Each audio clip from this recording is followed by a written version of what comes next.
இப்போ முக்கியமான ஒரு விஷயத்துக்கு வருவோம். இப்போ வந்து எப்படின்னா ஜனநாயகன் படம் வந்து உங்கள்கிட்ட எல்லாருமே அந்த கேள்விகளை கேட்டிருப்பாங்க. ஸோ எனக்கும் வேறு வழியில் சில விஷயங்கள் கேட்டு தான் தெரிஞ்சுக்கணும். ஜனநாயகன் லீக் ஆனது இண்டஸ்ட்ரிக்கு அதிர்ச்சியான ஒரு விஷயம். என்னன்னா ஜனநாயகன் படத்தை பொறுத்தவரையும் எங்கோ ஒரு லேப்ஸ் நடந்திருக்கு. அந்த லேப்ஸ் காரணம் வந்து இந்த படத்துக்கு சென்சர் சர்டிஃபிகேட் கொடுக்காத போது எல்லாருமே அடுத்த கட்டம் மூவ் பண்ணிடுறாங்க. இப்போ என்ன நடந்திருக்குன்னா இந்த படம் பொறுத்தவரையும் இவங்க இன்வெஸ்டிகேட் பண்ணி எடிட்டர் அசோசியேஷனில் இன்வெஸ்டிகேட் பண்ணும்போது என்ன நடந்திருக்குன்னா அந்த எடிட் சூட் தனியாக வித் பாஸ்வேர்டோடு தான் ப்ரொடெக்டடாக தான் உள்ளே போக முடியும். ஆனால் அந்த கண்ட்ரோல்ஸ் எல்லாமே ஃபைனலாக காப்பி வர வரையும் தான் இருந்திருக்கு. காப்பி முடிஞ்ச உடனே படம் ரிலீஸ் ஸ்டக் ஆகிடுச்சு. ஆளாளுக்கு அடுத்த படத்துக்கு போயிட்டாங்க. ஒரு கண்டென்ட்டை ப்ரொடெக்ட் பண்ண வேண்டியது அது அவருடைய ரெஸ்பான்சிபிலிட்டி. எடிட்டராக இருந்தாலும் சரி எல்லாருமே. இதில் நீங்கள் டேரக்டர் சொல்ல முடியாது. டேரக்டர் வந்து கண்டென்ட்டை வச்சுட்டு அவருன்னு சொல்லிட்டாரு, சார் எடிட்டர் வச்சு நீங்களாச்சு கண்டென்ட் நான் முடிச்சுட்டேன், நான் போயிட்டேன். நான் அவர் கஸ்டோடியன் கிடையாது. கஸ்டோடியன் வந்து எடிட்டர் தான். எடிட்டரும் தயாரிப்பு நிறுவனம் தான். இப்போ எங்கள் தயாரிப்பு நிறுவனம் வந்து இதை கேர் எடுக்கலைன்னா அவங்க ஃபைட்டிங் ஃபுல்லாக சென்சர் சர்டிஃபிகேட் வாங்கத்தில் இருந்தாங்களே தவிர இதை பற்றி கவலைப்படல. இந்த சென்சர் சர்டிஃபிகேட் இன்னி வரையும் டிலே பண்ணிட்டு இன்னி வரையும் டிலே பண்ணுறாங்க. இப்போ என்ன சொல்கிறாங்கன்னா நாங்கள் வந்து எங்கள் அசோசியேஷன் சார்பில் வந்து சென்சர் போர்டில் போய் ஃபோன் பண்ணி ஃபாலோஅப்லாம் பண்ணோம். கொடுத்துருங்க சார், லீக் ஆகிடுச்சு. இது வரையும் நீங்கள் டிலே பண்ணதுக்கு ஒரு காரணம் இருக்கலாம், அரசியல் காரணம். இப்போ இவ்வளோ பெரிய டேமேஜ் நடந்திருக்கு அந்த படத்துக்கு, இப்போ அது குடியா அப்படின்னு சொல்லும்போது படம் டிலே ஆகுதா எல்லாத்தையும் எரேஸ் பண்ணுங்க சொல்லியிருக்கணும். ஸோ அது பண்ணால் தப்பு. எடிட்டர் வந்து இதில் கேஷுவலாக வந்து அந்த எடிட் ஷூட்டை இன்னொரு கம்பெனிக்கு விட்டது தப்பு. அதனால தான் இப்போ வந்து அந்த எடிட்டர் வந்து சஸ்பெண்ட் பண்ணியிருக்காங்க. பிரதீப் ராகவ் வந்து சஸ்பெண்ட் பண்ணியிருக்காங்க editor association. Passion for now today is for Vijay sir. Okay, ஒரு பேஷனாக அப்படின்னா லாஜிக்லாம் கேட்காது. எனக்கு விஜய் சார் பிடிக்கும், நான் ஓட்டு போடுவேன். தமிழ்நாடு பொறுத்தவரைக்கும் கேட்கும்போது மிகப்பெரிய போல்ஸ்டர்ஸ், அதாவது ஒப்பீனியன் சொல்கிறவங்க, அவங்க எல்லாமே சொன்ன ஒரு விஷயம், எதையுமே நம்பாதீங்க இந்த எலெக்ஷனை பொறுத்தவரையும். ஏன்னா Tamil Nadu is got be very very surprising. இப்போ என்னென்னா விஜய் சார் வந்து இந்த பார்ட்டி எல்லாம் ஆரம்பித்து இது எலெக்ஷன் நின்றதுக்கப்புறம் ஓப்பனாகவே கேட்குறாங்க, நீங்கள் வந்து யார் விஜய் சார் தானே போட்டிங்க இல்லை அப்படி. இப்போ வந்து ஒரு எக்ஸைட்மெண்ட் ஒன்று இருக்குல்ல, எல்லாருக்குமே வந்து ஒரு எக்ஸைட்மெண்ட் இருக்குது. அதை விட நான் ஒன்று சொல்லிடுறேன், இப்போ வந்து it is all about gaining impressions, followers தான். டார்லிங் ஏசி திருவிழா, இந்தியாவிலே குறைந்த மாத தவணையில் ஏசி. சத்யாவில் ஃபுல் மூன் சேல் காலை 9 மணியிலிருந்து இரவு 12 மணி வரை. மே 1 ஒரு நாள் மட்டும். Satyabama Institute of Science and Technology, Chennai and Sri Perumbudur. வணக்கம் தஞ்சை சார். வணக்கம் சார், ரொம்ப சந்தோஷம் உங்களை சந்தித்து நிறைய விஷயங்கள் பேச போகிறோம் இந்த கான்வர்சேஷனில். பொதுவாக வந்து இந்த சினிமாவில் வந்து பிஸ்னஸ் பண்ணுறது ஒரு சாதாரண விஷயம் கிடையாது. எங்களுக்கெல்லாம் வந்து சரி ஓகே நல்ல ஒரு படம் எடுத்துட்டோம், தனஞ்சயன் சாரை மீட் பண்ணால் அவர் வந்து எல்லார் கண்ணிலையும் கரெக்டாக போய் சேர்த்துருவார் அப்படின்ற ஒரு நம்பிக்கை வந்து இருக்குது. ஸோ அந்த வகையில் எனக்கு முதல் கேள்வியே வந்து இப்போ இந்த அமேசானாக இருக்கட்டும் இல்லை மற்ற ஓடிடி போர்ட்டலுக்கு, ஸோ அதுக்கு வந்து நான் கேள்விப்படும்போது என்னென்னா, ஒரு ஓடிடி போர்ட்டலுக்கு ஒரு படம் ஒன்று எடுத்துகிட்டு போகிறோன்னா மல்டிபிள் என்ட்ரிஸ் இருந்துச்சுன்னா அவங்க ரெஜெக்ட் பண்ணிடுவாங்க. ஒருத்தவங்கன்னா கரெக்டாக ஒருத்தவங்க மூலியமாக தான் போகணும் அப்படின்ற ஒரு இது இருக்குது. அது உண்மை தானே சார்? 100% உண்மை. இப்போ எங்கிட்டே நீங்கள் வந்து உங்கள் படம் எடுத்திருக்கீங்க, நீங்கள் வந்து என்னை அப்ரோச் பண்ணும்போது ஃப்ரெஷ்ஷாக நான் பேசிகிட்டு இருப்பேன். இன்னொருத்தரும் அது கொண்டு வந்தார் வச்சிங்களேன், அவர் ரெண்டாவது ஆகிடுது, ஏற்கனவே அதான் சொல்லிட்டாரு, நீ எதுக்கு வர அப்படின்வாங்க. மூணாவது இன்னொருத்தர் வந்து சார் இந்த மாதிரி ஒரு படத்தை நான் வந்து வச்சுருக்கோம் அப்படின்னா அவங்க வந்து என்ன சொல்லுவோம், நம்ம டயர்ட் ஆகிடுவோம். ஏன்னா ஒரு படத்தை வந்து 3 பேர் வந்து மெயில் அனுப்பிச்சிட்டு இருக்காங்கன்னு. அவங்களுக்கு ஒரு லாங்குவேஜ் ஹேண்டில் பண்ணல. இப்போ நீங்கள் வந்து பார்த்தீங்கன்னா ஒரு நெட்ஃப்ளிக்ஸ் டீமாக இருந்தாலும் சரி, அமேசான் டீமாக இருந்தாலும் சரி, ஒரு 4 மொழிகள் சவுத் லாங்குவேஜஸ் ஃபுல்லாக ஹேண்டில் பண்ணுவாங்க. தமிழ், தெலுங்கு, மலையாளம், கன்னடா. ஒரு வருஷத்தில் 1200 படங்கள் இந்த 4 மொழிகளில் ரெடி ஆகுது. 1200 மெயில் ஹேண்டில் பண்ணோம், 1200 ப்ரொடியூசர் அனுப்புறது. இதில் ஒரு படத்துக்கு 3 பேர் பண்ணால் எத்தனை பேர் மெயிலு ஃபோன் கால்? அதுவே ஒரு 4500 ஆயிரும். கணக்கு நினச்சி பாருங்கள். ஒவ்வொரு படத்தினுடைய ப்ரொடியூசரும் காண்டாக்ட் பண்ணுவாங்களா இல்லையா? கரஸ்பாண்டன்ஸ் இதுலேயே இருக்கும். அதோடு சேர்ந்து என்ன இருக்குன்னா வேறு படங்கள், அதாவது ஏற்கனவே வாங்கின படங்களுடைய கான்வர்சேஷன் போயிட்டே இருக்கும். எந்த ரிலீஸ் டேட்டில் வருது, கண்டென்ட் டெலிவரி பண்ணாங்களா, மாஸ்டரிங் வந்துடுச்சா, இது பண்ணுச்சா அது பண்ணுச்சா அப்படின்னு போயிட்டே இருக்கும். அப்போது அவங்களுக்கு இவ்வளோ பொறுப்பு இருக்கும்போது நம்ம அவங்கள ஃப்ளட் பண்ணக்கூடாது. இப்போ நான் எப்போவே ஒரு தயாரிப்பாளர் என்ன சொல்லுவேன், நீங்கள் அப்ரோச் பண்ணுறீங்கன்னா ஃபைன், அதோட அவ்வளோதான் முடிஞ்சிருச்சு. இன்னொருத்தரையும் நீங்கள் எடுத்து கொண்டு வரக்கூடாது. இப்போ நீங்கள் அப்ரோச் பண்ணி ரிஜெக்ட் ஆகிடுச்சுன்னா ஒன்றுமே பண்ண முடியாது, அதோட முடிஞ்சிருச்சு. இப்போ இங்கே என்ன நடக்கும்னா நிறைய பேர் வந்து எதுக்கு இன்னொருத்தர் நானே போய் அப்ரோச் பண்ணுறேன் அப்படின்னு அப்ரோச் பண்ணி ரிஜெக்ட் ஆகிடும். அப்புறம் நம்மக்கிட்ட வந்து நிற்பாங்க. நம்மனா நானே இப்போ வந்து ஒரு 3-4 கம்பெனிலாம் இருக்கும். இப்போ இவங்ககிட்டலாம் வந்து சார் எங்களுக்கு எப்படியாவது வந்து ரீச் பண்ணி கொடுங்கன்னுவாங்க. அங்கே போட என்ன சொல்லுங்க, ஏற்கனவே அவங்க அப்ரோச் பண்ணி நாங்கள் வந்து ரிஜெக்ட் பண்ணிட்டோம், இப்போ எதுக்கு எங்கிட்ட திருப்பி கொண்டு வர அப்படின்னும் போது நம்மளுக்கு கொஞ்சம் இன்சல்ட்டிங்காக இருக்கும். என்னடா இது நம்மகிட்ட இதை சொல்லாமல் விட்டாங்களே இவங்க அப்படின்னு. முதல்லே சொல்லியிருந்தால் அந்த பிரச்சனை இல்லை. இப்போ நான் ஸ்டாப்பாக பெரிய பிரச்சனை என்னென்னா, பல தயாரிப்பாளர்கள் வந்து எனக்கு இமெயில் ஐடி இருக்குது, நான் பிச் பண்ணிக்கிறேன்னு நினைக்கிறாங்க. நான் இல்லைன்னு சொல்ல, அது வந்து கண்டிப்பாக பண்ணலாம். உங்களுக்குன்னு ஒரு ரிலேஷன்ஷிப் கொண்டு வர நினைக்கலாம். ஆனால் நீங்கள் இன்னொருத்தர் மூலமாக இப்போ வந்து இங்கே பார்த்தீங்கன்னா ஒரு 5-6 அக்ரிகேட்டர் இருக்காங்க. இப்போ ஒரு அக்ரிகேட்டர் மூலமாக போகும்போது என்ன ஆகுதுன்னா அந்த பிளாட்ஃபார்ம்லாம் தொடர்ந்து அவங்க கூட பயணிச்சிட்டு இருக்காங்க. அதனால் என்ன ஆகுதுன்னா ஈஸி. இப்போ நான் ஒரு அக்ரிகேட்டராக இருக்கேன். நான் படம் இப்போ வந்து பார்த்தீங்கன்னா இப்போ 4th ஃப்ளோர் போயிருக்கு. இப்போ அடுத்தது வந்து இப்போது மனிதன் தெய்வமங்கலம் படம் வருது. அப்புறம் வந்து லீடர் படம் கொண்டு வரோம். அதுக்கு முன்னாடியே சாத்தான் த டார்க்னு ஒரு படத்தை கொண்டு வரோம். இப்படி மாதம் படங்களை கொண்டு வரும்போது பிளாட்ஃபார்மோட நம்ம தொடர்ந்து பேசிகிட்டே இருக்கோம். டைப் பண்ணதை விட பேசிகிட்டே இருக்கும். சார் அடுத்து என்ன படம் அவங்களே சொல்லுவாங்க, கேலண்டர் ஃபுல்லாகிடுச்சு, இது இல்லை அது இல்லைன்னு. அப்போ நான் பிச்சே பண்ண மாட்டேன். சார் அடுத்த மாதத்துக்கு 4 படம் நான் பண்ணிட்டோம் ஆல்ரெடி, நீ வந்து திருப்பி பிச் பண்ணாதன்னுவாங்க. அப்போ நான் வந்து கிளியராக சொல்லிவிடுவேன். அது ஒரு இண்டிவிஜுவல் ப்ரொடியூசருக்கு அது தெரியாது. அப்போ என்ன ஆகிடுன்னா அவங்க வந்து டக்குன்னு அப்ளை பண்ணுவாங்க, ரிஜெக்ட் ஆகி வந்துட்டே இருக்கும். அப்போ ரிஜெக்ட் ஆகும்போது தான் அவங்க ரிலீஸ் பண்ணுவாங்க, ஐயோ இவங்க கூட போயிருந்தால் கொஞ்சம் கைட் பண்ணியிருப்பாங்க அப்படின்னு வரும்போது டூ லேட் அந்த படத்துக்கு. இப்போ நிறைய படத்தினுடைய தயாரிப்பாளர்கள் பாதிக்கப்பட்டதே என்னென்னா ஏதோ ஒரு தவறான ஒரு டிசிஷன் எடுத்துகிட்டு அவங்கள அப்ரோச் பண்ணி, இல்லை அந்தளவு அக்ரிகேஷனில் எக்ஸ்பீரியன்ஸ் இல்லாதவங்க கூட போய் படத்தை பிச் பண்ணி படம் ரிஜெக்ட் ஆகி போகும்போது ஓடிடி என்பது ஒரு பெரிய இன்னும் சவாலாக மாறிடுது. ஆக்சுவலி ஓடிடி சவாலே கிடையாது. ஓகேங்களா, தயாரிப்பாளர்களுக்கும் சரி. இப்போது நிறைய தயாரிப்பாளர்கள் டைரெக்டாக தான் டீல் பண்ணுவாங்க. Sathyajothi films, fashion studios, dream warrior, முன்னாடி ஸ்டுடியோ கிரீனு, 2D என்டர்டெயின்மெண்ட்டு, 2D இப்போ வந்து எகரம் சொல்லலாம். எல்லாருமே டேரெக்டாக டீல் பண்ணுவாங்க. இந்த லிஸ்ட்டு நான் சொல்கிறது பெரிய ஏஜிஎஸ் என்டர்டெயின்மெண்ட்டு. ஏஜிஎஸ் அனௌன்ஸ் பண்ண உடனே ஓடிடியில் கால் வந்துடும். ஓகே, அதாவது முன்னாடிலாம் ஒரு படத்துக்கு பூஜை போட்ட உடனே எல்லா ஏரியா டிஸ்ட்ரிபியூட்டர்ஸ் எல்லாம் வந்துருவாங்க. அது மாதிரி இப்போ என்ன இப்போ ஏஜிஎஸ் ஒரு படம் லான்ச் பண்ணுறாங்கன்னா உடனே வந்து ஓடிடி பிளாட்ஃபார்ம்லேருந்து மெசேஜ் போயிடும், படத்தினுடைய பிச் டெக் அனுப்புங்க, அதனுடைய யார் ஆக்டர் டீட்டெயில்ஸ்லாம் அனுப்பிடுங்க, நம்ம டீல் பண்ணிக்கலாம். ஸோ அப்போது எஸ்டாப்ளிஷ் பேனர்ஸ்க்கு இருக்கிற ஒரு பெரிய ப்ளஸ் அது. நீங்கள் சக்ஸஸ்ஃபுல்லான படங்கள் கொடுக்கும்போது நீங்கள் வந்து இன்னொரு அக்ரிகேட்டர்கிட்ட போகணுன்னு அவசியமே கிடையாது. அக்ரிகேட்டரோ இல்லை இன்னொரு ஆள் மூலமாக போகணுன்னு அவசியமே கிடையாது. இப்போ இந்த பேனர்லாம் வந்து அனௌன்ஸ் பண்ண உடனே அவங்களுக்கு ஓடிடியினுடைய டிஸ்கஷன் நடக்கும். இப்போ ஓடிடிலாம் இங்கே மீட்டிங் வருவாங்க. இப்போ வந்து ஓடிடி நிறுவனங்கள்லாம் இங்கே சென்னையில் கிடையாது, பாம்பேயில் இங்கெல்லாம் வரும்போது அவங்க ஸ்லாட் போட்டு கொடுப்பாங்க ஏதோ இன்டர்வியூஸ்க்கு. இன்றைக்கி சத்யஜோதி ஃபிலிம்ஸ் இந்த டைமில், இது வந்து ஏஜிஎஸ் என்டர்டெயின்மெண்ட்டு, இது ட்ரீம் வாரியர், இதுன்னு மீட்டிங் அவங்க ஆஃபீஸ்க்கு வருவாங்க, மீட்டிங் வந்து பண்ணுவாங்க, அவங்க டிஸ்கஸ் பண்ணுவாங்க, உங்களோட ஸ்லேட் என்னென்னு பார்ப்பாங்க, அதில் எப்படி ஃபில் பண்ணிக்கலாம் பார்ப்பாங்க. இப்படி நம்ம ஒரு எஸ்டாப்ளிஷ் பேனர் ஆகிற வரையும் இந்த சேலஞ்செலாம் இருக்கும்.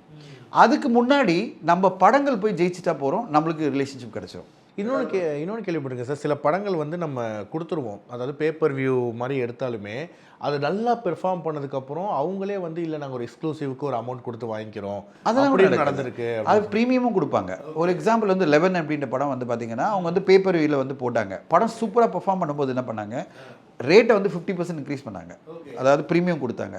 அடுத்ததாக இன்னும் 4 மொழிகளில் போடுறோன்னு சொல்லிட்டு டப் பண்ணி அந்த லாங்குவேஜெல்லாம் வாங்கி அதையும் போட்டாங்க. இப்போ அந்த தயாரிப்பாளரில் அக்ரிகேட்டருக்கு வந்து கொடுத்தாங்க, ஏன்னா அக்ரிகேட்டர் தான் அதை போட்டார். இப்போ அக்ரிகேட்டருக்கு வந்து அது பெரிய சக்ஸஸாக மாறிச்சு அந்த படம். ஓகேங்களா, ஸோ இந்த மாதிரி வந்து நிறைய வாய்ப்புகள் வந்துகிட்டே இருக்கும். படம் தான் தீர்மானிக்குது. ஃபைனலாக நான் சொல்லுறேன், எல்லாமே திரையரங்கில் எப்படி படங்கள் வந்து பார்க்குறதுக்கு மக்கள் வந்து படம் நல்லா தான் வராங்களோ அதே தான் வந்து ஓடிடியும். ஓடிடி பொறுத்தவரையும் நீங்கள் நல்ல ஒரு கண்டென்ட் கொடுத்தீங்கன்னா போகிறோம், வருமானத்துக்கெல்லாம் வந்து நிறைய வாய்ப்புகள் இருக்குது. இப்போது ஜி ஆரம்பிச்சிட்டாங்க இதே மாதிரி பேப்பர் வியூவில் நிறைய படம் எங்களால் வாங்க முடியாது, நாங்களும் பேப்பர் வியூவில் படங்கள் போட ரெடியாக இருக்கும் அப்படின்ற ஒரு மாடல் அவங்க கொண்டு வராங்க. சன்நெக்ஸ்ட் இப்போ நிறைய படங்களுக்கு பண்ணிகிட்டு இருக்காங்க. இப்போ வந்து அமேசான் மட்டும் கிடையாது, இப்போ சன்நெக்ஸ்ட்டும் நிறைய பண்ணுறாங்க. இப்போ நாங்கள் மனிதன் தெய்வமங்கலம் படத்தை பார்த்தீங்கன்னா அப்படி தான் போட்டிருக்கோம். அவங்களே ப்ரொமோட் பண்ணிகிட்டு இருக்காங்க, எக்ஸ்க்ளூசிவாக நிறைய ப்ரொமோட் பண்ணி ஒரு நல்ல வருமானத்தை கொண்டு வந்து கொடுக்கணும் அந்த தயாரிப்பாளருக்கு அப்படின்னு அவங்க ப்ரொமோட் பண்ணுறாங்க. இப்படி எல்லா பிளாட்ஃபார்முமே ஏதாவது வகையில் படங்களை சப்போர்ட் பண்ணணும்னு நினைக்கிறாங்க. இப்போ என்னுடைய எதிர்பார்ப்பே எப்படி இருக்குன்னா, ஒரு வருஷத்தில் 280 திரைப்படம் வருது, அதில் ஒரு 50 திரைப்படம் ஒர்த்தில்னு நீங்கள் நினச்சிங்கன்னா மீதி 230 திரைப்படம் கண்டிப்பாக ஓடிடியில் வரணும். ஏன்னா அட்லீஸ்ட் ஓடிடியில் வரணும். இப்போ ஒரு அதில் 130 படம் தான் வருது வருஷத்தில், மீதி 100 படம் வர்றதே இல்லை, ஓடிடியில் ரிலீஸே ஆகிறதில்ல. இப்போ என்னுடைய டார்கெட்டே என்னென்னா, ஒரு இண்டஸ்ட்ரி ஆளாக அந்த 100 படங்களும் வந்தால் அந்த தயாரிப்பாளருக்கு ஏதோ ஒன்று கிடைக்கும்ல. ஃபஸ்ட்டு ஒரு 5 லட்சம் கிடைக்குதோ, சம்திங் இஸ் பெட்டர் தென் நத்திங்கோட ஒரு ரெஸ்பெக்ட். என் படம் இந்த பிளாட்ஃபார்மில் இருக்குது. இப்போ பல தயாரிப்பாளருக்கு என்ன எதிர்பார்ப்புன்னா, என் படம் எங்குமே இல்லை, நான் படம் எடுத்தது யாருக்குமே தெரியல அப்படின்னு. நான் எல்லா படமும் அப்படி வந்துடும் சொல்ல மாட்டேன். அதனால தான் 50 படத்தை வந்து ஒர்த்தே இல்லைன்னு சொல்கிறேன். அந்த 50 படம் ஒர்த்தே இல்லைன்னா அது வந்து ஒரு என்ன சொல்கிறது, ஒரு ஷார்ட் ஃபில்ம் மாதிரி தான் எடுத்திருப்பாங்க. ரொம்ப லோ குவாலிட்டியில் ஒரு 30 லட்சம் இல்லை 20 லட்சத்தில் நிறைய பேர் படம் எடுக்கிறாங்க. சென்சரில் பண்ணிவிடுவாங்க. சென்சரை பொறுத்தவரைக்கும் கவலையே கிடையாது, அவங்களுக்கு வந்து அந்த குவாலிட்டி பேராமீட்டர்லாம் கிடையாது. படம் 90 மினிட்ஸ் அபோவ்னா அது ஒரு திரைப்படமாக அவங்க கன்சிடர் பண்ணுவாங்க, சென்சர் சைடு கொடுத்துருவாங்க. இப்போ தினத்தந்தியில் என்னென்னா 4 விளம்பரம் ஃப்ரீ, குவார்டர் பேஜ் விளம்பரம். இப்போ என்ன பண்ணுறாங்க, நிறைய பேர் 30 லட்சத்தில் படம் எடுத்துட்டாலும் தயாரிப்பாளர் பேரை போட்டு ஒரு பந்தா நம்ம வந்து நானும் தயாரிப்பாளர். இப்போ 20 லட்சம் 30 லட்சத்தில் ஒரு படம் எடுத்திருப்பாங்க. அந்த படத்தில் அவரே நடிச்சிருப்பாரு, இல்லை அவர் ஃப்ரெண்ட் நடிச்சிருப்பாங்க. ஓகேங்களா? உங்கள் ஈஸியாக பண்ண முடியும். 20-30 லட்சம் தானே உங்களை வச்சு ஒரு 3 நாளே படத்தை எடுத்துட முடியும். அதை எடுத்து நான் வந்து போஸ்ட் மட்டும் ரெடி பண்ணிட்டா போகிறோம். ஒரு ஃப்ரெண்டு மூலமாக நல்ல ஒரு போஸ்ட் ரெடி பண்ணிட்டு 4 ஆடு ரெடி பண்ணிட்டு போனால் தினத்தந்தியில் கொடுத்துட்டு போனால் அது ஒரு 4 தேட்டர் ரிலீஸ் பண்ணிடலாம். இப்போ முக்கியமான ஒரு விஷயத்துக்கு வருவோம். இப்போ வந்து எப்படின்னா ஜனநாயகன் படம் வந்து உங்கள்கிட்ட எல்லாருமே அந்த கேள்விகளை கேட்டிருப்பாங்க. ஸோ எனக்கும் வேறு வழி இல்லை, சில விஷயங்கள் கேட்டு தான் தெரிஞ்சுக்கணும். அதான் இப்போ ஜனநாயகன் வந்து இப்போ லீக்கான விஷயமா இருக்கட்டும். ஸோ அது வந்து அஸ் ஒரு ப்ரொடியூசர் எப்படி பார்க்குறீங்க? அதை தொடர்ந்து ஒரு கிளை கேள்வி என்னென்னா, ஜனநாயகன் மாதிரி ஒரு படம், ஒரு ஹைலி கான்ஃபிடென்ஷியல், அதாவது பல பேர் வந்து எதிர்பார்த்துட்டு இருக்கிற ஒரு படம், அது லீக் ஆகுதுன்னா அது வந்து ப்ரொடக்ஷன் டீம்லேருந்து அதாவது அவங்க சைட்லேருந்து தான் லீக் பண்ணியிருக்க வாய்ப்புகள் இருக்குது அப்படின்ற மாதிரி சில ரூமர்ஸுமே ஸ்ப்ரெட் ஆகுது. ஸோ இதை பற்றின உங்கள் கருத்து என்ன சார்? ஜனநாயகன் லீக் ஆனது இண்டஸ்ட்ரிக்கு அதிர்ச்சியான ஒரு விஷயம். ஓகேங்களா? முக்கியமான ஒரு விஷயம் என்னென்னா, நான் இன்ஃபேக்ட் இந்த மேகசினில் நாங்கள் வந்து ஒரு பக்கத்துக்கு இதை பற்றி எழுதியிருக்கேன். நான் அதை பார்த்தேன். ஜனநாயகன் வந்து நாங்கள் எங்களுடைய ட்ரேட் கைட்லேயே போட்டிருக்கோம். Jananayagan leak okay full film shocks the Tamil film இண்டஸ்ட்ரின்னு சொல்லிட்டு இந்த இதில் நான் வந்து எஸ்ஓபி மாதிரி போட்டிருக்கேன். ஒரு 7 விஷயங்கள் பண்ணணும் அப்படின்னு சொல்லிட்டு அதில் வந்து போட்டிருக்கேன். Control the access of the film. இப்போ நாங்கள் என்ன பண்ணிட்டோம்னா, எல்லாருமே ப்ரொடியூசர்ஸ் எல்லாம் சேர்ந்து ஆக்சஸ் டு த கண்டென்ட் வந்து 3-4 பேர் தான் இருக்கும். பல பேருக்கு இருக்காது. ஒரு தயாரிப்பாளர், டைரக்டர் அண்ட் எடிட்டர், அதை விட்டால் ப்ரொடக்ஷன் மேனேஜர் மட்டும்தான். ப்ரொடக்ஷன் தான் நம்மளுடைய கான்ஃபிடென்ட்டாக இருக்கிற ஒரு ஆள் மட்டும்தான். இது யாருக்கும் ஆக்சஸ் கொடுக்கக்கூடாது. அசிஸ்டன்ட் எடிட்டர்ஸோ யாருமே ஆக்சஸ் இருக்கக்கூடாது கண்டென்ட்டில். என்னென்னா, ஜனநாயகன் படத்தை பொறுத்தவரையும் எங்கோ ஒரு லேப்ஸ் நடந்திருக்கு. அந்த லேப்ஸ் காரணம் வந்து இந்த படத்துக்கு சென்சர் சர்டிஃபிகேட் கொடுக்காத போது எல்லாருமே அடுத்த கட்டம் மூவ் பண்ணிடுறாங்க. டைரக்டர் வந்து அடுத்த கட்டம் மூவ் பண்ணிட்டாரு. படத்தை ஃபைனல் காப்பி கொடுத்தாரு, சென்சருக்கு போனார், சென்சரில் கிளியர் ஆகலை. இப்போ அவர் என்ன பண்ணுறாரு? அவர் உட்காந்துட்டே வெயிட் பண்ணிட்டு இருக்க முடியாதுல்ல. ஆஃபீஸில் வந்து உட்காந்துக்கிட்டு டெய்லி எப்போ கொடுப்பாங்க சர்டிஃபிகேட்டுன்னு அப்படி முட்டத்தை பார்த்து இருக்க முடியாது. அவர் அடுத்த கட்டம் அவருடைய படங்களுக்கு போகணும். 1 மாதம் வெயிட் பண்ணலாம், 2 மாதம் வெயிட் பண்ணலாம், 3 மாதம் ஆகும்போது தே லூஸ் ஹோப், தே வில் கோவே. எடிட்டருக்கு வந்து பல படங்கள் பண்ணிகிட்டு இருப்பார். இப்போ என்னுடைய படங்கள் எடிட்டர்லாம் பார்த்தீங்கன்னா அவர் ஒரே டைமில் வந்து 5-6 படம் பண்ணிகிட்டு இருப்பார். இப்போது அவருக்கு இருக்கிறது 1-2 சிஸ்டம் தான் இருக்கும் எடிட் சூட்டில். அதில் வந்து ஒரு 6 படம் பண்ணுறாருன்னா ஒரு இதில் 3 படம் இருக்கும். கரெக்டுங்களா? இப்போது நீங்கள் வந்து 6 படம் பண்ணனா ஒரு 3 சிஸ்டம் இருக்குன்னா 2 இருக்கும், கண்டிப்பாக 2 இருக்கும். இப்போ என்ன நடந்திருக்குன்னா, இந்த படம் பொறுத்தவரையும் இவங்க இன்வெஸ்டிகேட் பண்ணி எடிட்டர் அசோசியேஷனில் இன்வெஸ்டிகேட் பண்ணும்போது என்ன நடந்திருக்குன்னா, அந்த எடிட் சூட் தனியாக வித் பாஸ்வேர்டோடு தான் ப்ரொடெக்டோடு தான் உள்ளே போக முடியும். ஆனால் அந்த கண்ட்ரோல்ஸ் எல்லாமே ஃபைனலாக காப்பி வர வரையும் தான் இருந்திருக்கு. காப்பி முடிஞ்ச உடனே படம் ரிலீஸ் ஸ்டக் ஆகிடுச்சு. ஆளாளுக்கு அடுத்த படத்துக்கு போயிட்டாங்க. அந்த எடிட் சூட்டை வந்து வேற ஒரு படத்துக்கு கொடுத்துட்டாங்க. அந்த வேற ஒரு படத்துக்கு கொடுக்கும்போது நீங்கள் என்ன பண்ணியிருப்பீங்க? உங்கள் சிஸ்டத்தில் என்ன இருக்கிற படத்தை என்ன பண்ணியிருப்பீங்க? நான் பார்த்துட்டு ஓகே என்ன இருக்குது, உங்களுக்கு ஆக்சஸ் இருந்தால் என்ன பண்ணுவீங்க? கண்டிப்பாக பார்க்க. இப்போ என் லேப்டாப் உங்களுக்கு கொடுக்குறேன். நான் வந்து என் லேப்டாப் வந்து உங்களுக்கு நீங்கள் ஆக்சஸ் பண்ணோம். சார் இன்றைக்கி ஒரு நாள் லேப்டாப் கொடுக்குறேன்னா ஃபஸ்ட்டு நான் என்ன பண்ணோம்? என்னுடைய கண்டென்ட்டை ரிமூவ் பண்ணணும். கரெக்டுங்களா? அப்புறம் தான் லேப்டாப் கொடுக்கணும். இல்லை இப்போ கிளியர் பண்ணி கொடுக்கணும். இல்லைன்னா உங்களுக்கு நான் இதை தனியாக ஒரு ட்ரைவில் போட்டு அதுக்கு பாஸ்வேர்டை வந்து கண்ட்ரோல் பண்ணி வச்சுருக்கணும். இதே கம்ப்யூட்டரில் நான் வந்து வேற ஒரு ட்ரைவ் போட்டுட்டு ட்ரைவ் உங்களால் ஆக்சஸ் பண்ண முடியாமல் என்னால் பண்ண முடியும். வேறு ட்ரைவில் நீங்கள் ஆக்சஸ் பண்ணலாம். அவங்க என்ன பண்ணிட்டாங்கன்னா, கண்டென்ட் ஓப்பனாக இருக்குது அந்த இதில், அந்த சிஸ்டத்தை வந்து ஆக்சஸ் கொடுத்துட்டாங்க இன்னொரு டீமுக்கு. அந்த டீமுக்கு அந்த ஃப்ரீலான்ஸ் எடிட்டர் அவருடைய ஃப்ரெண்டு எல்லாருமே பார்த்துருக்காங்க. 8 ரீல் இருந்திருக்குன்னு சொல்கிறாங்க. அது எடிட்டர் என்கிட்ட சொன்ன விஷயம் என்னென்னா, 8 ரீல் இருந்து தான் இவன் என்ன பண்ணியிருக்கான், அந்த 8 ரீலை வந்து க்ளவுடுக்கு வந்து ட்ரான்ஸ்ஃபர் பண்ணியிருக்கான். இந்த ஆக்சஸ் பண்ணுறவன் இவன் வந்தது எதுக்கு? வேறு படத்தை எடிட்டிங்க்கு. அவன் பார்த்தது என்ன? கம்ப்யூட்டரில் ஜனநாயகன் படத்தினுடைய ஃபைனல் டிஏ வெர்ஷன் இருக்காங்க 8 ரீலா. இப்போ இதை வந்து க்ளவுடுக்கு அமைச்சிருக்கான். க்ளவுடுக்கு அமைச்சு அவனுடைய வீட்டுக்கு போயிட்டு அவனுடைய சிஸ்டத்தில் அதை மர்ஜ் பண்ணியிருக்கான் படத்தை. இல்லை, நிறைய பேர் கேட்கும்போது அந்த ஃப்ரீலான்ஸ் எடிட்டர் வந்து அவரோட இதெல்லாம் செக் பண்ணும்போது இந்த கார் வாங்குறதுக்கெலாம் வந்து ஹீஸ் பிளானிங் அது அப்படின்ற மாதிரிலாம் போட்டிருந்தாங்க. இது அப்போ இதை விற்க பர்பஸாக அதை வச்சு அவர் பிஸ்னஸ் பார்த்துருக்காரோ? அவருக்கு கண்டிப்பாக பெரிய அமௌண்ட்டு தானே, அமௌண்ட்டு பெருசாக தானே. இப்போ நடந்த விஷயம் என்னென்னா, இந்த படத்துக்கு நடந்த தாமதம் தான் எல்லாத்துக்குமே காரணம். சரி, இன்றைக்கி அந்த படம் வந்து 9ஆம் தேதி ஜனவரி ரிலீஸ் ஆகிருந்து வச்சுங்களேன். இதெல்லாம் பாசிபிலிட்டியே கிடையாது. ஒருவேளை டிலே ஆனாலும் ஜனவரி எண்டுக்குள்ளே ரிலீஸ் ஆயிருந்தேன்னா இந்த கண்டென்ட் இதுவாக இருக்காது. எல்லோரும் மூவ் பண்ணிட்டாங்கன்னா ஒன்றும் நடக்க மாட்டேது, நான் என்ன பண்ணுறது, படத்தை முடிச்சிட்டோம். இப்போது ஆளால் நடிகர்கள்லாம் போயிட்டாங்களே, அதில் நடித்த பூஜா ஆக்டேலேருந்து மமிதா பஜி அடுத்தடுத்த படத்தை ப்ரொமோஷன் போயிட்டாங்கல்ல. அந்த மாதிரி தான் இந்த கண்டென்ட்டை வச்சுருந்த எடிட்டிங் டீமில் என்ன ஆயிடுச்சுன்னா, அவங்க பாட்டு அடுத்த படத்துக்கு மூவ் பண்ணும்போது இதை கவனிக்காமல் விட்டாங்க. இது நம்ம சிஸ்டத்தில் இருக்குது, இந்த சிஸ்டத்தில் இருக்கிற கண்டென்ட்டை வந்து ஆக்சஸ் கொடுக்கக்கூடாது. என்ன பண்ணியிருக்கோம், இது மொத்தமாக எரேஸ் பண்ணிவிட்டு வேறு ஒரு ஹார்ட் டிஸ்கில் காப்பி பண்ணி எரேஸ் பண்ணிவிட்டு எம்டியான ஒரு சிஸ்டத்தை கொடுத்துருக்கணும் இன்னொரு டீமுக்கு. அந்த டீம் போகும்போது அந்த கண்டென்ட் ஆக்சஸ் கிடச்சிருக்கு. ஆக்சஸ் கிடச்சோன்னா அவன் அமிச்சு அவன் எடிட் பண்ணி கோர்வையை போட்டு அந்த படத்தை வந்து லீக் பண்ணிட்டான். பிகாஸ் அவனுக்கு வந்து ஒரு பெரிய பணம் கிடச்சிருக்கு. இப்போ இது வந்து மிகப்பெரிய க்ரைம். ஓகே, ஆனால் இதுக்கு வாய்ப்பு கொடுத்தது தான் பெரிய தப்பு. ஆமாம், இப்போ இவ்வளோ பெரிய படம்னும் போது அது இவ்வளோ கேர்லெஸ்ஸாக எப்படி நீ ஹேண்டில் பண்ணுங்க? அப்போ அந்த ப்ரொடியூசரோட மைண்ட் செட் எப்படி சார்? இப்போ நான் எங்கள் ஆஃபீஸில் உட்காந்துருக்கேன், என்ன இன்டர்வியூ எடுக்க வராமல் வச்சுங்களேன். இப்போ நான் இல்லைன்னு வச்சுங்க, நான் என் அசிஸ்டன்ட் இங்கே நின்றுட்டே இருப்பார். ஏன் நிற்கிறாரு? அதுதான், அது ஒரு நீங்கள் கேமரா செட் பண்ணுறீங்கன்னா உங்களை கேமரா செட் பண்ணுங்க, நீங்கள் பாட்டு அவர் போக மாட்டார். ஒரு ஆள் ஒரு விஷன் ஒரு பார்வையில் இருந்தால். ஏன்னா இங்கே ஆஃபீஸ் ஃபுல்லாக ஓப்பனாக இருக்குது, ஃபைல்ஸ் இருக்குது, எல்லா டாக்குமெண்ட் இருக்குது. சார் வந்து என்னை நம்பி விட்டு போயிருக்காரு. நான் சொல்லுவேன் டீமை செட் பண்ணிட்டு இருக்க சொல்லி நீ அங்கே இருந்து சொல்லுவேன். அங்கே தான் நின்றுட்டு இருப்பார், இங்கே நின்று உட்காந்துருப்பார். இவங்களாம் செட் பண்ணும்போது செட் பண்ணி முடிச்ச பிறகு நான் வரதுக்கு லேட் ஆச்சு வச்சிங்களேன், நீங்களாம் வெளில உட்காருங்கன்னு வரும். ஏன்னா சார் வரட்டும், ஏன்னா நான் ஓப்பனாக வச்சுருக்கேன், லேப்டாப் இருக்குது எல்லாமே இருக்குன்னா நான் நம்பி போகிறேன். ஓகேங்களா, என் ஆஃபீஸில் யாரும் என்ன ஆக்சஸ் பண்ண மாட்டாங்கன்னு. இப்போ நான் கிளம்புன உடனே லாக் ஆகும் என் ஆஃபீஸு. ஏன் லாக் ஆகுது? To protect. என்னுடைய ஆஃபீஸில் இருக்கிற ஸ்டஃப் வந்து இன்னும் அவ்வளோ கண்டென்ட் அப்படிலாம் சொல்ல மாட்டேன். பட் என்னுடைய கண்டென்ட் எனக்கு சேஃப் வேணும்ல. என் ஃபைல்ஸ் ஓப்பனாக இருக்குது, அக்ரிமெண்ட்ஸ் இருக்குது, யாருக்கு ஆக்சஸ் கிடைச்சாலும் அது ஒரு டாக்குமெண்ட் தானே. நான் எப்படி அதை கொடுக்க முடியும்? இந்த ப்ரொடெக்ஷன் கூட பண்ணாதது மிகப்பெரிய தப்பாக நான் பார்க்குறேன், மிகப்பெரிய குற்றம். ஒரு கண்டென்ட்டை ப்ரொடெக்ட் பண்ண வேண்டியது அது அவருடைய ரெஸ்பான்சிபிலிட்டி. எடிட்டராக இருந்தாலும் சரி எல்லாருமே. இதில் நீங்கள் டேரக்டர் சொல்ல முடியாது. டேரக்டர் வந்து கண்டென்ட்டை வச்சுட்டு அவருன்னு சொல்லிட்டாரு, சார் எடிட்டர் ஆச்சு நீங்களாச்சு கண்டென்ட் நான் முடிச்சுட்டேன் நான் போயிட்டேன். நான் அவர் கஸ்டோடியன் கிடையாது. கஸ்டோடியன் வந்து எடிட்டர் தான். எடிட்டரும் தயாரிப்பு நிறுவனம் தான். இப்போ எங்கள் தயாரிப்பு நிறுவனம் வந்து இதை கேர் எடுக்கலைன்னா அவங்க ஃபைட்டிங் ஃபுல்லாக சென்சஸ் சர்டிஃபிகேட் வாங்கத்தில் இருந்தாங்களே தவிர இதை பற்றி கவலைப்படலை. அவங்க என்ன பண்ணியிருக்கணும், கண்டென்ட்டை மூவ் பண்ணிவிடுங்க. ஓகே, எல்லாத்தையும் மூவ் பண்ணிவிட்டு எரேஸ் பண்ணிட்டுங்க. எப்போ வருதோ அப்போ நாங்கள் சொல்கிறோம். ஏன்னா இது ரொம்ப டைம் எடுக்கும் போல் இருக்குது, அதனால் நீங்கள் வந்து இது பண்ணாதீங்க, சேஃபாக வைங்க அப்படின்னு அவங்களும் சொல்லியிருக்கணும். அங்கே என்ன ஆயிடுச்சுன்னா அவங்க பாட்டுட்டு டாக்ஸிக்கில் போய் மாட்டிக்கிட்டாங்க. அப்புறம் கேடின்னு ஒரு படம் இல்லை, இப்போ டாக்ஸிக் ஆல்சோ டிலே ஆகிட்டு இருக்கு. அவங்களுக்கு பெரிய பிரச்சனை என்ன ஆச்சுன்னா, டாக்ஸிக் படத்தினோட ரிலீஸ் வந்து அவங்க ஒரு 500 கோடி படம், கேடின்ற ஒரு படமும் வந்து 200 கோடி படம். இப்போ அவங்க மைண்டு ஃபுல்லாக அவங்களுக்கு இங்கே ஆஃபீஸே கிடையாது. யாருக்கு? கேவிஎன் ப்ரொடக்ஷனுக்கு ஆஃபீஸே கிடையாது. பெங்களூர் வந்து ஆப்ரேட் பண்ணுறாங்க.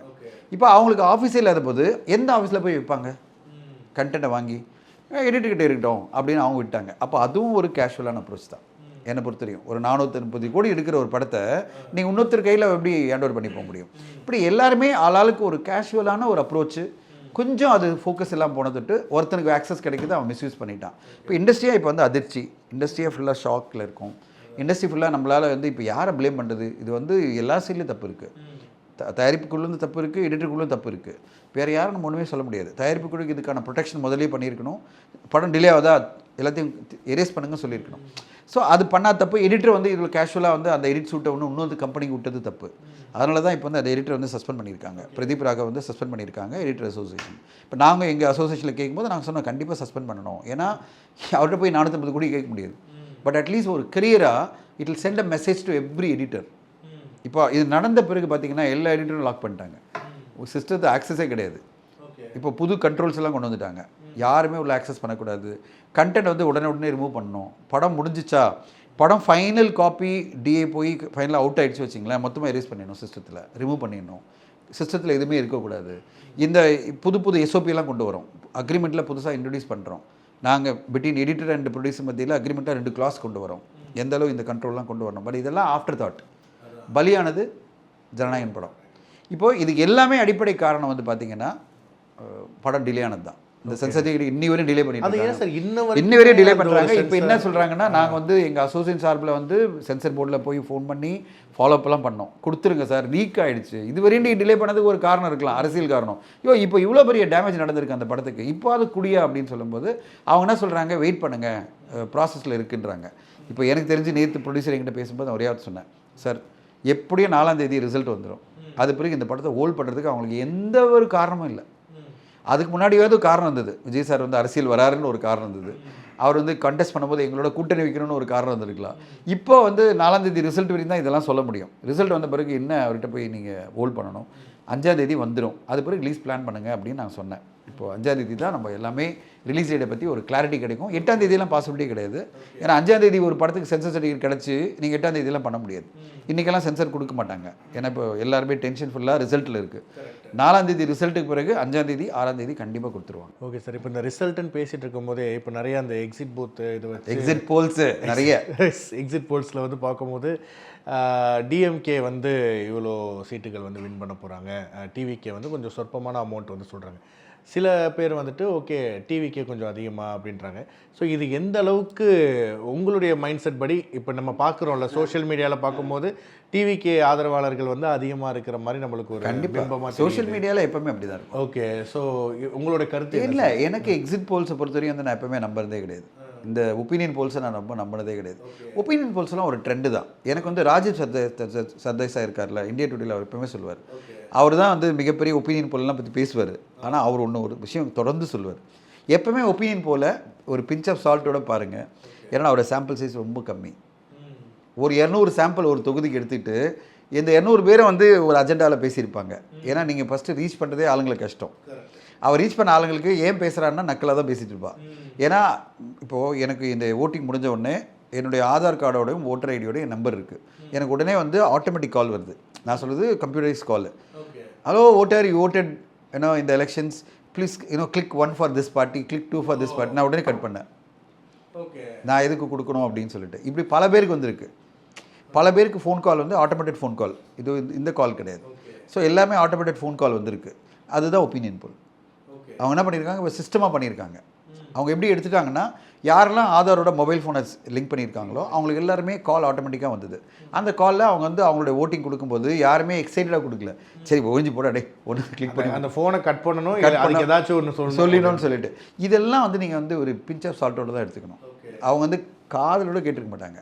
அவன் என்ன சொல்கிறான், press 1 for what party, press 2 for which party, அதெல்லாம் பார்த்தே இருக்க மாட்டாங்க. சும்மா பாட்டி கிளிக் பண்ணி விட்டுருவாங்க. இவங்க எல்லாருமே எப்போவுமே எலெக்ஷன் பொறுத்தவரையும் பார்த்தீங்கன்னா பல விஷயங்கள் இருக்குது. ஜாதி இருக்குது, கேண்டிடேட் இருக்குது, அவங்களுடைய ஒரு ஆணித்தரமான சில கொள்கைகள் இருக்கும். நான் இந்த பார்ட்டிக்கு தான் ஓட்டு போடுவேன்னு இருக்கும். அதை தாண்டி வந்து இந்த ரூரல் ஏரியாவில் போனீங்கன்னா பணம் இருக்குது, நெட்வொர்க் இருக்குது, லாங் டர்மாக ரிலேஷன்ஷிப் இருக்குது. சில கேண்டிடேட் கூட லாங் டர்ம் ரிலேஷன்ஷிப் இருக்கும். அதெல்லாம் ஜஸ்ட் லைக் தென் பிரேக் பண்ண மாட்டாங்க. அப்புறம் அதை மீறி ஒரு பேஷன் ஒன்று இருக்குது. Passion for now today is for Vijay sir. Okay, ஒரு பேஷனாக அப்படின்னா லாஜிக்லாம் கேட்காது. எனக்கு விஜய் சாரை பிடிக்கும், நான் ஓட்டு போடுவேன். இப்படி பல காரணங்கள் இருக்குது. அதனால் வந்து நம்ம எது ஒர்க்காக இருக்குன்றதை எக்ஸாக்டாக கணிக்க முடியாது. இன்ஃபேக்ட் நிறைய போல்ஸ்டர்ஸ் ஒரே ஒருத்தர் தான் சொன்னாங்க. கிட்டத்தட்ட ஒரு 10 பேர் போல்ஸ்டர்ஸ் கிட்ட நான் பேசினேன். தமிழ்நாடு பொறுத்தவரைக்கும் கேட்கும்போது மிகப்பெரிய போல்ஸ்டர்ஸ், அதாவது ஒப்பீனியன் சொல்கிறவங்க, அவங்க எல்லாமே சொன்ன ஒரு விஷயம், எதையுமே நம்பாதீங்க இந்த எலெக்ஷனை பொறுத்தவரையும். ஏன்னா Tamil Nadu is got to be very very surprising. ஏன்னா எப்போவுமே தமிழ்நாடு சர்ப்ரைஸ் பண்ணியிருக்கு அப்படின்னு சொன்னாங்க. ஒரு உதாரணம் சொல்கிறேன். 2011 100% எல்லாருமே நம்பினது என்ன பார்த்தீங்கன்னா, கலைஞர் ஆட்சி வரப்போகுதுன்னு. அப்போ வந்து 2006 2011 வந்து ஜெயலலிதா மேடம் இருந்தாங்க. 2011 கண்டிப்பாக கலைஞர் ஆட்சி தான் அப்படின்னாங்க. ஆல்மோஸ்ட் எல்லா ஒப்பீனியன் போலும் வந்துடுச்சு. எந்த அளவு சொன்னாங்கன்னா எல்லாருமே, ஜெயலலிதா மேடமே இஸ் கிவன் அப் ஆன், அதாவது நம்மளுக்கு பவர் வரும்னு சொல்லிட்டு. அவங்க இன்ஃபேக்ட் எல்லாருமே சொன்னது என்ன சொன்னோமா, இந்த டைம் உங்களுக்கு பவர் இல்லைம்மா, ரெஸ்ட் எடுங்க, உங்கள் உடம்பு ரொம்ப, அவங்க எல்லோரும் சொல்கிறாங்க உடம்பு ரொம்ப வீக்காக இருக்குது, நீங்கள் வந்து போய் ரெஸ்ட் எடுங்க சொல்கிறாங்க. இன்ஃபேக்ட் ஒருத்தர் சொன்னார் எனக்கு, ஜெயிச்சு வந்து தான் அந்தம்மா உடம்பு ரொம்ப சீக்கானது காரணமே. ஏன்னா நிறைய பொறுப்புகள் ஆயிடுச்சு, அவங்களால சமாளிக்க முடியல. ஏன்னா உடனே மறைஞ்சிட்டாங்க, தெரியல உங்களுக்கு. அவங்க எலெக்ஷனில் ஜெயிச்சு வந்த 6வது மாதமே அவங்க வந்து மறைஞ்சிட்டாங்க. ஒரே காரணம் என்னென்னா, அவங்களே எதிர்பார்க்கல. அவங்க உடம்பு அவ்வளோ நாசுக்காக இருந்தது. அவங்க வந்து வெகு சில தொகுதி தான் போய் பிரச்சாரம் பண்ணாங்க. அவங்க எதிர்பார்க்கல, அவங்க ஜெயிச்சாங்க. என்னடா இது, நம்ம தொகுதிக்கும் போகல, பிரச்சாரம் பண்ணல, நம்மளுக்கு உடம்பு சரியில்லை, எல்லாருமே என்ன சொல்கிறாங்க, நீங்கள் வந்து ரெஸ்ட் எடுங்கன்றாங்க. கலைஞருக்கே ஷாக் அது. என்னது நம்ம ஜெயிக்கிறோம் எல்லாரும் சொல்லிட்டானுங்க, கடைசியில் பார்த்தா அந்த அம்மா திருப்பி ஜெயிக்குதுன்னு சொல்லிட்டு அவங்க ஜெயிச்சு 2021 அவங்க ரூல் பண்ணாங்க. அப்புறம் தான் இவருக்கு கிடச்சிது. அதில் தான் அம்மா தவறின பிறகு எடப்பாடி அவர்கள் வந்து சிஎம்மாக வந்தார். அந்த எலெக்ஷன் வந்து surprise for everybody. Nobody predicted that she is going to come back. ஏன்னா நிறைய அலிகேஷன்ஸ் இருந்தது, நிறைய இது இருந்தது. அந்த அம்மாவுக்கே இன்ட்ரெஸ்ட் இல்லை, சரி விட்டுடலாம் அப்படின்ற மாதிரி பல பேர் சொன்னாங்க. இதோடு அவங்க வந்து இனிமேல் நிற்க மாட்டாங்க, உடம்பு ரொம்ப வீக் ஆகிடுச்சுன்னு. ஜெயிச்சு வந்தாங்களா இல்லையா? அதான் சார் எனக்கு தான் இந்த எலெக்ஷன் ரிசல்ட் என்ன நடக்கும், என்ன வேணால் நடக்கலாம், என்ன வேணால் நடக்கலாம் தான் அரசியல். எலெக்ஷன் பொறுத்தவரையும் அது அந்த எலெக்ஷன் எது கோட் பண்ணுறேன்னா, almost everybody gave up on ADMK coming back to power in 2016. வந்தோடனே எல்லாரும் அப்படியே வாய மூடிட்டாங்க. ஐயோ இது எலெக்ஷன் ஒப்பீனியன் போலாம் தூக்கி போடு. மக்கள் மனதில் என்ன இருக்குன்னு நம்மளால் கணிக்க முடியாது. அப்போது ஒரு மாற்றம் வருதுன்னு எல்லாருமே சொல்லிட்டாங்க. எந்த அளவு சொல்லிட்டாங்கன்னா, கண்டிப்பாக இப்போ வந்து கலைஞர் வந்துடுவார் அப்படின்னு சொல்லும் போது கலைஞருக்கே அப்செட்டு. ஏன்னா எல்லாரும் சொல்லி அவர் டிசப்பாயிண்டட் ஆகிட்டார். என்னடானா நம்மளுக்கு இன்னும் வாய்ப்பு கிடைக்கல அப்படின்னு சொல்லிட்டு. 2வது முறையாக இவ்வளோ பெரிய தோல்வின்றது 10 வருஷம் இருக்கணும்ல, அவருக்கு ஒரு டிப்ரெஸ் ஆகும்ல. ஸோ நான் சொல்ல வர்றது இதுதான் ஓட்டர்ஸ் வந்து எக்ஸாக்டாக உங்களுக்கு இதுதான் சொல்ல மாட்டாங்க. அவங்க எப்படி யாருக்கு ஓட்டு போடுறாங்க, கடைசி நிமிஷத்தில் யாருக்கு மனசு மாதிரி ஓட்டு போட்டாங்க, அங்கே ப்ரெஸ் பண்ணும்போது தான் அவங்களுக்கு ஒரு எண்ணம் வரும்.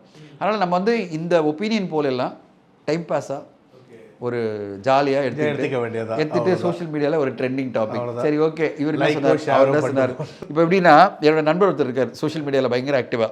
இப்போல்லாம் நீங்கள் இம்ப்ரெஷன்ஸ்க்கு நிறைய பண்ண வேண்டியிருக்குல்ல, பண்ணிகிட்டே இருப்பாங்க, அவங்க போட்டுகிட்டே இருப்பார். இப்போ ஒருத்தர் போட்டா, யோ நேற்று இதை போட்டால் இன்றைக்கி இதை போடுற அப்படின்னு மனுஷனாலே மாற்றி தான் பேசுகிறேன், மாற்றி பேசிட்டு இருக்கேன் அப்படின்னு சொல்லி அவள் ஸ்க்ரீன்ஷாட் எடுத்துட்டு, நேற்று எப்படி பேசுனா இன்றைக்கி இப்படி பேசுனேன் அப்படின்னா, அவர் டைம் பாஸ்க்கு பண்ணிட்டு இருக்காரு, நீ தான் சீரியஸாக அவரை பார்த்துட்டு இருக்க. என்ன சொல்கிறீங்க? அவரு டைம் பாஸ் மட்டும் இல்லை, அவருக்கு அது இம்ப்ரெஷன்ஸு. அந்த இம்ப்ரெஷன் வச்சு அவருக்கு வந்து ட்விட்டரில் வந்து பேமெண்ட் வருது. அவர் ஜாலியாக போயிட்டுருக்காரு, அவருக்கு எதை பற்றியும் கவலை கிடையாது. நேற்று வந்து இந்த பாட்டி தான் வருன்னார், இன்றைக்கி இந்த பாட்டி வருன்றாரு. அவருக்கு என்ன வந்து காசா பணமாக கிடையாது, காசு. ஓகே, எந்த காசு? ட்விட்டர்லேருந்து காசு. அவருக்கு வந்து இம்ப்ரெஷன் அது வந்து பார்த்தீங்கன்னா, இந்த இம்ப்ரெஷன் வந்து 50,000 பேர் வந்தது. இப்போ இந்த பாட்டின்னு சொன்னோன்னா இதுக்கு இம்ப்ரெஷன் 80,000 வருது. தலைவர் அச்சீவ் பண்ணிட்டார்ல 100,000 130,000 இம்ப்ரெஷன்லேயே கண்டுபிடிச்சல அவங்க யார் யாருக்கு போட்டிருப்பாங்க அப்படின்னு சொல்லிட்டு. இப்போ நான் வந்து பார்க்கும்போதே பார்ப்பேன், தலைவா இம்ப்ரெஷன் கேமில் இருக்க, நான் வரலப்பா அந்த பஞ்சாயத்துக்கு, நீ பாட்டு பண்ணிட்டு போய். எனக்கு இன்னொரு டவுட்டு சார், முன்னாடிலாம் வந்துட்டு சொல்லுவாங்க பெண்கள்கிட்ட வயசு கேட்கக்கூடாது, யாருக்கு ஓட்டு போட்டேன்னு வெளில சொல்லக்கூடாது அப்படின்ட்டு. ஏன்னா ஒரு தடவை வந்து ரஜினி சார் வந்து ஏதோ ஒரு ஓட்டு போட்டு ஒரு விரலில் ஏதோ காமிச்சதே ஒரு பெரிய சர்ச்சையாக பேசினவங்க. இப்போ என்னென்னா விஜய் சார் வந்து இந்த பார்ட்டியெல்லாம் ஆரம்பித்து எலெக்ஷன் நின்றதுக்கப்புறம் ஓப்பனாகவே கேட்குறாங்க, நீங்கள் வந்து யார் விஜய் சாருக்கு தானே போட்டிங்க, இல்லை அப்படி, அதாவது ஒன்று இந்த ட்ரெஸ் கோடு வச்சு சொல்கிறாங்க, இல்லைனா அந்த ஓட்டு போட்டதையே முன்னாடி கூச்சப்படுவாங்க. இப்போ நீங்கள் வந்து இப்போ போன எலெக்ஷன்லலாம் நான் சார் நீங்கள் யார்கிட்ட ஓட்டு போடுவீங்கன்னு சொல்லி நம்ம யார்ட்டையுமே கேட்டது. இப்போ இது ரொம்ப ஒரு மாதிரி காமனாக கேட்குறாங்க, அது ரொம்ப வித்தியாசமாக. அது வந்து என்னென்னா, முதல் முறையாக இப்போ விஜய் சார் என்ட்ரி ஆகிறார், அப்போ அப்படி தான் இருக்கும். அடுத்த முறை இது இருக்காது, அடுத்த முறை இதெல்லாம் நடக்காது. நீங்கள் இதே எடுத்துட்டிங்கன்னா இப்போ 2031 எலெக்ஷனில் இதெல்லாம் நடக்காது. ஏன்னா is become a politician already. அப்போ அதே மாதிரி நார்மல் ஆகிடும். இப்போ வந்து ஒரு எக்ஸைட்மெண்ட் ஒன்று இருக்குல்ல, எல்லாருக்குமே வந்து ஒரு எக்ஸைட்மெண்ட் இருக்குது. அதை விட நான் ஒன்று சொல்லிடுறேன், இப்போ வந்து it is all about gaining impressions, followers தான். இப்போ எல்லாருமே யாரெல்லாம் பண்ணுறாங்களோ நீங்கள் பார்த்தீங்கன்னா அவங்களுக்குலாம் இன்ஸ்டா ஐடி இருக்குது. நான் பார்க்குற நைட்டி போட்டுட்டு ஒரு லேடி வந்து வீடியோ போட்டிருக்கு. நம்ம வீட்டில் யாராவது போடுவாங்களா? நீங்கள் வந்து இப்போது நான் வந்து ஒரு ஃபோட்டோ எடுக்கணும்னு போனால் என் ஒய்ஃப் நைட்டி இருந்தாலும் அலோ பண்ண மாட்டாங்க. சொல்லுவாங்க ஃபோட்டோலாம் எடுக்காதீங்க அப்படின்வாங்க. அப்போது அவங்க நைட்டி போட்டுகிட்டே வந்து நான் வந்து ஒரு வீடியோவில் பேசுகிறேன், இந்த மாதிரி இந்த இது வந்து இந்த ஒப்பீனியன் போல்ஸ் வச்சுட்டு ஒரு லேடி பேசிகிட்டு இருக்கு, இதெல்லாம் பாருங்கள், இதெல்லாம் கிடையாது, நான் உங்களுக்கு தான் நான் போட்டிருக்கேன் அப்படின்னு அந்த லேடி சொல்கிறாங்கன்னா, நான் அதை பார்க்கும்போதே தெரியுது அவங்க இன்ஸ்டாகிராமில் அந்த வீடியோ போடுறாங்க.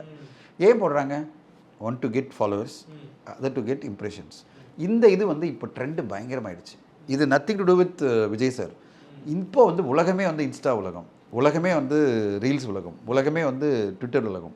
இவங்க எல்லாருமே ஏதாவது ஒன்று பதிவு பண்ணி நான் இம்ப்ரெஷன்ஸை கெயின் பண்ணணும், நான் ஃபாலோவர்ஸை கெயின் பண்ணணும், பணம் சம்பாதிக்கணும். அதுக்கு they're ready to do anything, they're ready to do anything. அவங்க எல்லாருமே என்ன பண்ணிட்டாங்க, இது வந்து வெரி ஸ்கேரி. இன்றைக்கி குழந்தைங்களை வச்சு நீங்கள் சொல்லுங்களேன், ஒரு குழந்தை வருவானா அடித்து எல்லாரும் பண்ணி கேட்பானா, அது எப்படி யார் வந்து கேமரா வச்சு ரெக்கார்ட் பண்ணிட்டே இருந்தாங்களா? அப்படின்னா வீட்டு ஃபுல்லாக கேமரா வச்சு ரெக்கார்ட் பண்ணியிருந்தாங்களா? சிசிடிவியா அது? அப்போ என்ன பண்ணுறாங்க, குழந்தைய வச்சு இப்படி சொல்கிறாங்க, டேய் நீ இந்த மாதிரி நடிடா, நான் அப்படி எடுத்துடுறேன். அப்போது ஒரு அவனுடைய தங்கச்சி அக்காவோ இல்லை அண்ணனோ, டேய் நான் இதை எடுக்க போகிறேன், ரீல்ஸ் எடுக்க போகிறேன், நீ வந்து அது மாதிரி பிஹேவ் பண்ணோன்னே அவன் போய் உட்காந்து அழுகிறான், எனக்கு ஓட்டு போட்டாகணும், இந்த ஓட்டு போடலன்னா நான் இது பண்ணுவேன்னு சொல்லுவான். ஸோ எது வந்து இப்போ என்ன போயிட்டுருக்குன்னா, எல்லாமே சோஷியல் மீடியா உலகமாக மாறிப்போச்சு. இது வந்து நீங்கள் குறிப்பிட்ட ஒருத்தரை மட்டும் சொல்ல முடியாது, இது எல்லா பார்ட்டிக்கும் சொல்கிறேன், எல்லா பார்ட்டிக்கும் நடக்கிற ஒரு விஷயமாக நான் பார்த்துட்ருக்கேன். ஏன்னா பிகாஸ் இன்றைக்கி இருக்கிற யங் ஜென்ரேஷன் வந்து இன்ஸ்டாவையும் ட்விட்டரையும் இது மாதிரி பிலீவ் பண்ணுறாங்க. அதை வந்து ஒரு ஏர்னிங் கிரவுண்டாக பார்க்குறாங்க, சப்ஸ்கிரைபர் ஏர்ன் பண்ணுறதுக்கும் பணம் ஏர்ன் பண்ணுறதுக்கும். குட், தே லேர்ன்ட் அ டெக்னிக். எல்லாரும் சம்பாதிக்கிறாங்க, அவங்க சம்பாதிக்கட்டுமே, நான் தப்பே சொல்ல மாட்டேன், அது தப்பாக கூட சொல்ல மாட்டேன், அது தப்பே கிடையாது. இப்போது அவங்க ஒரு வீட்டிலேருந்து எடுத்து அதாவது பாட்டு வரல சார், எந்த தொழில் செய்தால் என்ன, செய்யும் தொழில் தெய்வம் தெய்வம் தான். நான் இது வந்து நான் கமெண்ட் பண்ணவே இல்லை, நான் சொல்கிறேன், இப்போது ஒரு அண்ணனோ தங்கச்சி அக்காவோ தன்னுடைய தம்பியை வச்சு நீ ஒரு வீடியோ பண்ணா, டே நீ நல்லா பண்ணு, உன் வீடியோ வைரல் ஆகுது பாரு அப்படின்னா, வைரல் ஆகிடுச்சே இல்லையா? ஒரு பையன் உட்காந்து அழுகிறான், எனக்கு ஓட்டு கொடுத்தாவனப்பா, நீ இந்த டைம் ஓட்டு போட்டிருப்பா, வாய்ப்பு கொடுத்துருப்பா அப்படின்றான். அவன் கரெக்டாக பர்ஃபார்மன்ஸ் அழகாக கொடுத்துட்டா, அந்த வீடியோ வந்து அவங்க அக்காவோ அண்ணனோ போஸ்ட் போட்டாங்க, பயங்கரமாக வைரல் ஆச்சா இல்லையா? அப்போ அவங்களுக்கு சப்ஸ்கிரைபர் வந்தது, ரெவென்யூ வந்தது, ஹாப்பி அபவுட் இட். இப்போ அவங்களுக்கு வழி தெரிஞ்சிச்சா இல்லையா? இது வந்து இந்த எலெக்ஷன் வந்து ஒரு வாய்ப்பை அவங்களுக்கு கொடுத்துருக்கு. இது சினிமாவுக்கு வந்து அவங்களால ட்ரை பண்ண முடியாது, இப்போ அரசியலாக அவங்க யூஸ் பண்ணிட்டாங்க. ஆனால் இதே வந்து 2031 இந்த டெக்னிக் ஒர்க் ஆகுது. இதெல்லாம் ஃப்ரெஷ்ஷாக ஒரு இதுக்கு ஒர்க் ஆகும்.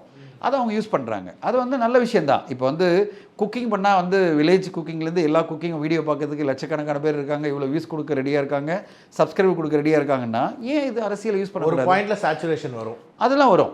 இது எல்லாமே இது வந்து அரசியலாக நம்ம பார்க்கும்போது ஒரு நிறைய பேருக்கு ஒரு இன்கம் ஜென்ரேட் பண்ணக்கூடிய ஒரு வாய்ப்பாக மாறி இருக்குது. ஸோ அந்த வகையில் எனக்கு ஹாப்பி. என்னென்னா டெமோக்ராட்டிக்காக நடந்திருக்கு. இது வந்து குறிப்பிட்ட சில பேர் தான் சம்பாதிக்கணும் இல்லை, லட்சக்கணக்கான பேர் சம்பாதிக்க முடியுமா ஒரு வாய்ப்பு கிடச்சிருக்கு. அங்கங்கே இருக்கிற ஊரில் இருக்கிறவங்கலாம் கூட ஒரு வீடியோ போட்டு அவங்களால சம்பாதிக்க முடியுது, வைரலாக முடியுது, பாப்புலராக முடியுது. ஸோ அந்த வகையில் இந்த அரசியல் வந்து இந்த போட்டி, இந்த எலெக்ஷன் வந்து ஒரு எல்லாருக்கும் வாய்ப்பு கொடுத்த ஒரு எலெக்ஷனாக இருக்குது. கேண்டிடேட்டுக்கு மட்டும் இல்லை மக்களுக்கும் பல பேருக்கு சோஷியல் மீடியா இன்ஃப்ளூயன்சராக பல பேர் எமர்ஜ் ஆகிட்டாங்க. நான் சொல்கிறது இதுவரையும் இல்லாதவங்கலாம் கூட சோஷியல் மீடியா இன்ஃப்ளூயன்சராக எமர்ஜ் ஆகிட்டாங்க, பாப்புலர் ஆகிட்டாங்க. ஒன்றுமே இல்லை, ஒரு பொண்ணு வந்து சொல்லுது இதை வந்து அவர் காசாக கொடுத்தாரு, எங்கள் அண்ணா வந்து அவர் சொந்த காசை தான் கொடுப்பாரு எங்களுக்கு மாதம் 2500 ரூபா அப்படின்னு சொல்லும்போது அந்த பொண்ணை ட்ரோல் பண்ணாத ஆளே கிடையாது. பெரிய பெரிய பாலிட்டிஷியன்லாம் ட்ரோல் பண்ணாங்க, என்னடா தற்கொலை மாதிரி பேசுகிறேன் அப்படின்னு சொல்லிட்டு அந்த பொண்ணை பேசுனாங்க. நான் எப்படி யோசிச்சேன்னா அந்த பொண்ணுக்கு எவ்வளோ பெரிய ரீச் கிடைச்சிருக்கு. அந்த ஊரில் அந்த பொண்ணு celebrity, every publicity is good publicity. அவ்வளோதான். என்ன பொறுத்தவரை வந்து நீ இதெல்லாம் நீ என்ன சொன்னாலும் கடைசியில் அந்த பொண்ணுக்கு ரீச் கிடைச்சதா இல்லையா? அந்த பொண்ணு பாவம் அது ஏதோ டக்குன்னு ஸ்லிப் ஆஃப் த டக்குன்னு சொல்லிடுச்சு, அது கவனிக்கல போல இருக்குது. 2500 ரூபாய் அவர் எப்படி சொந்த காசில் கொடுப்பாரு, அவங்க அதை வச்சு ஒரு வீடியோ பண்ணாங்க பாருங்கள். அது எப்படிங்க 2.5 கோடி லேடிஸ்க்கு எப்படிங்க கொடுக்க முடியும் மாதம் 2500 ரூபாய் விஜய் சாரால் அப்படின்னு ஆளாளுக்கு ஒரு வீடியோ போட ஆரம்பித்தாங்க. ஆனால் அதுக்கு ட்ரிகர் யார்? அந்த பொண்ணு. அப்போது அந்த பொண்ணு செலிபிரிட்டியா இல்லையா? கண்டிப்பாக சார், அதுதான் உண்மையாக பேசும் பொருள். அதில் அந்த பொண்ணு பேசும் பொருளை மாறிடுச்சா இல்லையா? பல பேர் அதை வந்து கிண்டல் பண்ணாலும் என்னப்பா இது கூட தெரியாமல் நீ பேசிட்டேனாலும் நான் எப்படி பார்க்குறேன்னா அதனுடைய அவுட்கம் எப்படி இருந்தது, பாசிட்டிவாக தான் இருந்தது. அந்த பொண்ணுக்கு அந்த பொண்ணு இப்போ எங்கே வேணால் மினி செலிபிரிட்டியாக மாறிடுச்சு. ஸோ அதனால் பிக் பாஸ் மாதிரி தான். பிக் பாஸில் போகிறவங்களாம் பார்த்தீங்கன்னா பயங்கர கான்ட்ரவர்சி ஆனாலும் செலிபிரிட்டி ஆகிடுவாங்க.